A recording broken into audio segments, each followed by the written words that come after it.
Hi, this is Daniela, and welcome to Bestie Life, the podcast, where we help you stop burnout now. If you're tired of running on empty, juggling all the things, and wondering when your life is supposed to feel better, you're in the right place. This show is your go-to space for real talk and practical strategies to help you protect your energy, create balance, and actually enjoy the life you're working so hard for. You'll get a mix of solo episodes and honest conversations with guests. My goal is to help you feel less alone, more empowered, and way more in control of your time and energy and well-being. So let's get into it. Hi, this is Daniela with Bestie Life, the podcast. And today I am so excited to have this conversation with Angela Jamieson. She is an engineer who then turned into I want to get this correct, a relaxed productivity coach. And just to kind of reframe how we look at productivity, because I think so many times we associate that with hustling, working harder, doing more, but to approach it from a place of relaxation and kind of intention, I think is going to be a great new perspective for you to hear. So thank you so much, Angela, for joining us today. Hooray. It's so great to be here.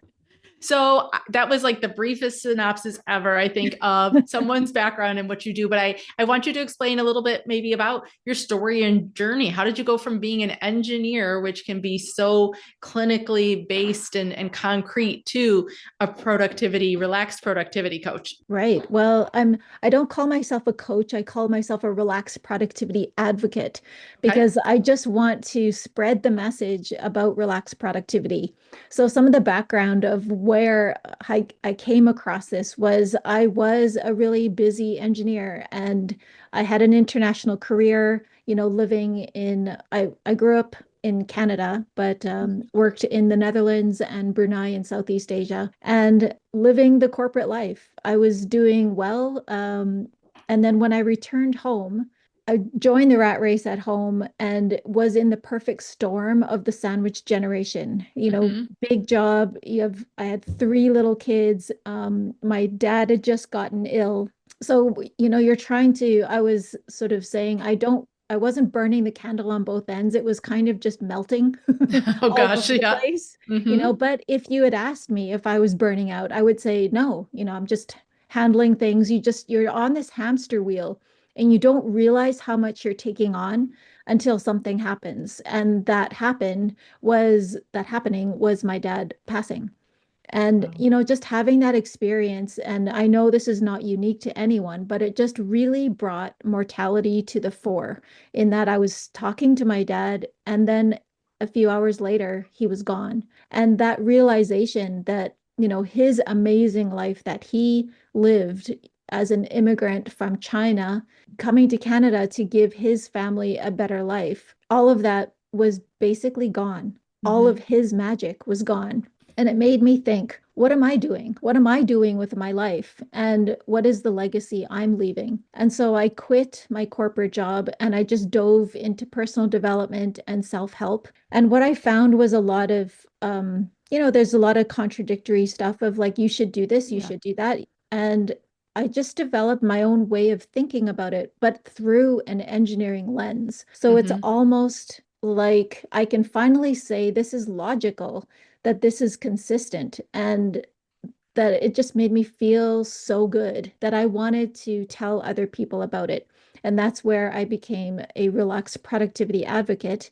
I created an online course, and also a membership emerged from that. People just wanting to get that monthly touch up of the thinking. And yeah, that's kind of what I love doing these days, as well as speaking as I tell people more about relaxed productivity. Yeah. And I'm so sorry with your dad, but I can definitely relate to a lot of things. I'm also first generation American, not necessarily Canadian, but my parents immigrated here from another country. And I think sometimes it's not even spoken, but there's this like, you feel like you need to, okay, they've done all this for us. We need to excel. We need to be high achievers. We need to kind of take advantage of all the opportunities we are now given because of choices those before us made. And I don't know about you, but sometimes I feel like at that stage when we're doing all the things and taking on more and more, it can initially probably almost feel like you're crushing it. Like it's a badge of honor. Like I'm doing a great thing by managing all those things. Yeah, I think it becomes like you said, the badge of honor that I've got so much and I'm managing everything. But, in the quiet of my thought, I knew that I wasn't doing a good job probably anywhere, but Hmm. I wasn't going to let myself fail at work. Yeah. We have this thing of we need to be validated by our job title, by our salary, by the people in the office, and we forget about the people at home. Hmm. So, what really made me think about relaxed productivity was that we have to redefine productivity for ourselves, that it's Yeah. not just work focused, and the product in productivity is you. So, Hmm. whatever you work on, whatever you focus on, that's what you're building. It's not what you intend. Like, oh, I'll go play ball with the kids, when I'm done this email. Then you end up getting lost in the email and the kids are done playing. So it's one of those, it's not what you intend to do, it's what you are doing that really Right. creates your life. Right. So give me the broad overview then, as far as when you say relaxed productivity, it can almost sound a little bit like a contradiction. What exactly is relaxed productivity? Yeah, absolutely. I always sometimes start my talks with relaxed productivity. Those are two words that you'd never think would go together, and that's why I love it. The big thing of what I teach is that it's engineering yourself from the inside out. So we really attack our thoughts and our beliefs and our emotions. And I teach people how to read their own diagnostics, which is their emotions. So I don't ever tell people what to do, but I teach them how to read themselves so they know what to do, because what makes you the best you isn't always what's going to make the best me. And that's what I saw in the personal development space was there's so many people telling you exactly what to do, like wake up at 5, like do this ice bath. All of those things, they're all good, but you don't have to do everything to be successful. You don't have to be exactly like someone else, because the more people are themselves and the more you relax into who you are, the bigger the gift you're going to give to the world. Yeah, and I agree too. I don't think there's one way to do it. And I think sometimes, like you said, there could be a lot of contradictions online. There's a lot of almost like rules where people are like, this is what you have to do. I think there's a lot of amazing options. I love options. I think they're like our superpower because we are in different places in our lives at different points in time, different seasons, people say, whether you have young kids, no kids, empty nester, where you're still kind of parenting adult kids. Working full time, working part time, not working. There's so many different factors and variables. Like you said, sandwich generation, you have elderly parents that you're helping out, that being stuck to one specific format can make it feel almost harder to try and do these things to be productive, because if you can't meet that one objective, it's almost like you failed. Yeah, and I always tell my community that comparison is great from the standpoint of you get to see what options are out there. By looking at what other people are doing, you can see what do you like doing? Do you like that? Do you not like that? All of that is sort of sifting and sorting the parts of life that maybe you want to choose or not choose, Mhm. and that's also failure, is like choosing something and then realizing you don't like it. That really should be a celebration of like, oh, I actually don't like that. Or if you still like it, I got to work a little harder on that. That's all information. Mhm. So I always talk about comparison on the high side of the emotional scale, which means where you feel positive. When you're Mhm. comparing what other people are doing and it makes you feel bad, that's where you got to analyze yourself and say, I'm using this incorrectly. Right. And I love the fact that you're bringing the emotions in, because so many times we don't associate productivity from an emotional standpoint. We see it as task oriented versus our feelings about whether it's those tasks, about the state of mind we're in. And I think sometimes we can run from our emotions because they can feel scary or vulnerable. How do you kind of approach that in a way that helps people feel comfortable with maybe something they've never done like that before? Well, you can imagine what a challenge it is when I talk to engineers. Yeah. And even myself, as I was going up the corporate ladder in engineering, I remember telling myself, okay, I got to take my emotions out of this because emotions don't make for good business decisions.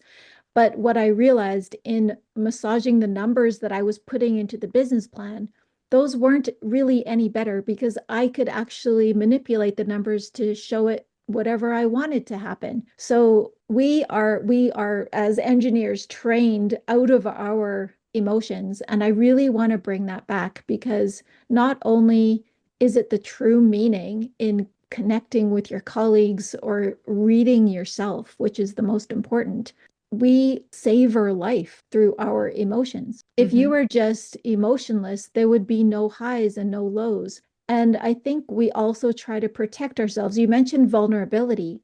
No one likes to feel vulnerable, but you can't feel extremely elated until you've felt extremely disappointed or sad or grief. And that's why they say grief is the remnants of love. So it's Mm. all this teeter-totter of, a positive emotion and a negative emotion. And you have to feel both sides because how else can we feel like the total elation of love and life and celebrate it? So I always call emotions the spice of life because you don't want to go through life like beige cardboard. Right. You want to just enjoy everything. And even when you're not enjoying it, you enjoy it because you know what it means. You Hmm. know that it's teaching you something or it means the opposite of a good emotion. And it's Right. usually going to be a good story later. Yeah. The bigger So the crap you're in, the better the story. those those are definitely the moments when things didn't go right or go as planned that we, with my family, we talk about, we laugh about. Those are the memories that stick, Yes. not the ones that were, totally picture perfect or anything like that. Yeah, I think the things that go perfectly as planned, they're the least memorable. Yeah, they're the vanilla for sure. Yep. Yep. So for the person listening who's like, okay, I can hear what you're saying. I get sometimes when I'm feeling things that are not aligned with the tasks I have to do, but I have to do them. How do you then address that contradiction of when your feelings aren't aligned with what the tasks? Right. There's a lot of things we have to do in life that we might not like to do. And Mm-hmm. what I tell people is that make that something you love. Mm-hmm. Make it into a game. And for example, like there's a lot of reframing. Let's just go for something simple that you don't like to clean the toilet. Mm-hmm. Well, think about when you don't clean the toilet. Like that's Yeah. worse than actually cleaning the toilet. So there's that saying of choose your hard. Yeah. Yeah. And also, for instance, on a job, if you're a salesperson and you hate sales, number one, you might want to change professions. But number two, it might be your fastest way to paying your bills. So Mm-hmm. you create a game out of it, like how many no's can I get today? And then you make a game and maybe even challenge a coworker, like, I'm going to get more no's than you because we all know that the more no's you get, is going to be your fastest path to a yes. Yeah. So it's like make things fun, even especially stuff you don't like to do. I love that you're talking mindset because that's right up my alley as well. Because I truly believe there's so much mindset work that helps us with our productivity, that helps us with the doing of day to day life. Like you said, from cleaning the toilet to doing laundry to handling that project that you have to do and all those kind of things. The way you think about it is where the emotion comes from, not from the task itself. So many times we can say, this is frustrating or they made me angry, but it's our perspective that really creates that lens when we're taking action throughout our entire day. So I'm so glad that mindset's a part of that. What does this look like a little bit for you on a day-to-day basis, if you don't mind sharing some of that? When you talk about relaxed productivity, is it kind of a routine that you have through some systems, or how does kind of it play out in real life? In real life for me. Well, Yeah. I was just thinking about that today. What I love doing is as I'm going through my day, I think about how many people or processes were involved in making this action that I'm doing possible. Mm-hmm. So, for instance, a easy thing about going grocery shopping. Like I live in the middle of nowhere, Canada, right? And I can get a red bell pepper from Mexico. Like just think about that. That is nuts. This Wow. A farmer in Mexico is growing something and I get it in the middle of nowhere, Canada that I can enjoy on my salad. I Hmm. just think that's such a marvelous thing to do. And also just driving around, I think about the engineers who planned the roads. I think about, the ease that it is for me to go into the city because I live actually outside of a city. And then I think about the work crews who worked to put the road together. Where did they get the materials? And I just think when you think about everything that goes into your daily life, Hmm. how marvelous and how amazing and how limitless our world is. Like all of the material that exists to put my phone together, they have always existed, but we've just figured out new ways to use them. Yeah. I heard a comedian say once, he was talking about like the fact that we're sitting on an airplane complaining the Wi-Fi isn't working fast enough or the TV in front of us isn't working. And he's Yeah. like, but you're sitting in a chair in the sky. Like think of it this way, like you're literally sitting in a chair in the middle of the air getting from place to place faster than you could possibly imagine. And yet we're worried about then these other kind of first world conveniences and problems and things like that. But when you take a second to think about it like that, like that's like miraculous. Like, It is. And that's another reason why I love engineering is all of the things that come out of applying science to our daily problems and our daily lives. I just find that personal development, and I was talking to someone about this the other day, that and my tagline is where science meets spirit, because oh, there's I love that. always like a little bit of fuzzy area that we haven't quite described yet through equations. There's Hmm. always, and you might call it like you have to have faith that this is going on, but it is still going on. We just haven't put the paper to it yet. We haven't put the equation to it yet, but it's still there. And Hmm. I just love that feeling of there's so much more to discover, yet we have these amazing lives. So, what is that exciting little extra bit that we haven't quite figured out yet? I think there's just so much wonder in that. Yeah, absolutely. You've brought up some points that I love, like wonder, savoring. I think sometimes we don't realize how multidimensional some of these concepts like feelings and manifestation, I thought lost the word, manifestation, from when we look at it from those other standpoints of wondering and savoring, it's not just imagining and visioning, but it's about then tying those feelings, which makes it recreatable, which makes it you can immerse yourself in what that's going to actually how it's going to play out. Yeah. And throughout it all, the emotions are really the guiding bit. So Mm-hmm. if we can control our thoughts and we can observe the emotions, we can really create the life that we love. And it sounds like a little bit of craziness, but Yeah. I've found out the science behind it. And that's why I love that it's consistent. It's not like someone telling you, oh, you have to do this because I told you. There's actually a logical feeling behind it. It's consistent the way that we can all live our lives. And the nice thing is what really blew my mind in the beginning when I learned about beliefs is that, someone told me, "Oh, you can change your beliefs." And I was like, "Can you? Can you really?" Because I always thought my values and my beliefs were pretty consistent. But when you understand that there's someone out there who believes the exact opposite of what you think is to be true, then there's an entire spectrum of beliefs. So why Mm-hmm. not choose the belief that makes you feel the best? Yeah.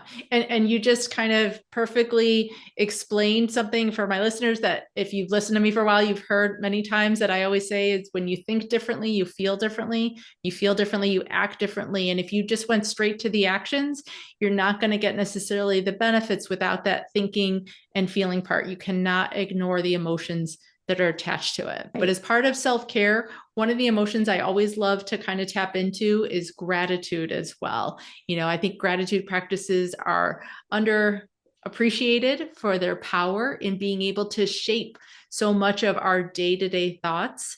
And so I Yeah. always love to ask my guests, what would you say are some of the maybe 2 to 3 things you're the most grateful for? Well, and I'll just add before I tell you that Mhm. I like to talk about appreciation because gratitude can sometimes have a less of a clearer vibration, if you can think of it that way. Mhm. Appreciation, you just appreciate something. Gratitude is sometimes you will think, I'm so thankful for my job because otherwise I would be homeless. And then Mhm. that homeless thought is in your head, and then that negative feeling hits you in your stomach. So when you say appreciation, it's like, I appreciate nature, and there is no wobble about that. So Mhm. appreciation is an actually a stronger, more powerful thought than gratitude, if you Mhm. can imagine that. But back to your question, the three things that I love, I mean, and even I laugh about this because you go, oh, I'm so grateful for my family, but sometimes they can put you in a tizzy. Those are the Oh people yeah. that can get you in your downward Probably more spiral so than pretty a quick. stranger. Yeah, exactly. That's exactly because you don't have that baggage with the stranger. Mhm. But the appreciation things that always bring me back to a solid base is nature. I love nature. I love watching a leaf emerge. I just love clouds. Mhm. I'm always looking at clouds and the way the sun plays off of them. And I appreciate knowing that everyone else in the world is playing their part in forwarding us as a human race. Like, if you follow your bliss, you Mhm. contribute so much to the rest of us because, I can't do all the jobs that I would like to do. So if I focus on what I love and you focus on what you love, how much like we're so much farther. So just Yeah. giving everyone the space to be who they are is what I Yeah. love. And I think people confuse sometimes too gratitude and thankfulness. They're not the same things. You can be thankful for your family, but having gratitude is the things that make you smile about it, the things that kind of evoke more of the emotional part of it. And I think of gratitude, it's maybe I was grateful the sun was out today because we live in the Northeast and that doesn't always happen, especially in the fall and winter. I might be Yeah. grateful that someone held the door for me. Where thankful, like you said, it is more like I'm thankful for my job, I'm thankful for my house and my family and those types of things. And so recognizing even that difference as well between Yeah. gratitude and thankful, maybe can see where it's a little bit different because of that emotional connection to the Yeah. action, kind of like your appreciation also. Yeah, exactly. Yeah. So how can people find you, Angela? How can they work with you through the membership or the course or things like that? Well, on my website, so it's www.angelajamieson.com. Mhm. But I'm also quite active on LinkedIn, so you can always connect with me there. And, I send out a occasional newsletter. I'm trying to be more regular, but like every week that just to keep people up to date with what I'm doing. And on the website, there's the way to join me for the course. Right now, it's kind of most of the year, it is self-study. And of course, you have access to me through email or whatever. And then the membership runs all year round. So yeah, all of the details are on the website. Absolutely. And those links will be live in the show notes below. So thank you so much, Angela, for joining us today. Thank you so much for having me. It's been a pleasure. Thanks so much for hanging out with me today. I hope you got something out of this episode that really made you feel seen, supported, or just a little bit more grounded. If you have any questions or thoughts, I'd love to hear from you. And if you're up for it, please leave me a 5-star review. That will help more people find the show and join this community. I'll leave you with 2 of my favorite quotes. Alone, we may be strong, but together we're stronger. And when we support each other, incredible things happen. So let's keep showing up for ourselves and each other and maybe even have some fun while we're at it. I'll talk to you soon.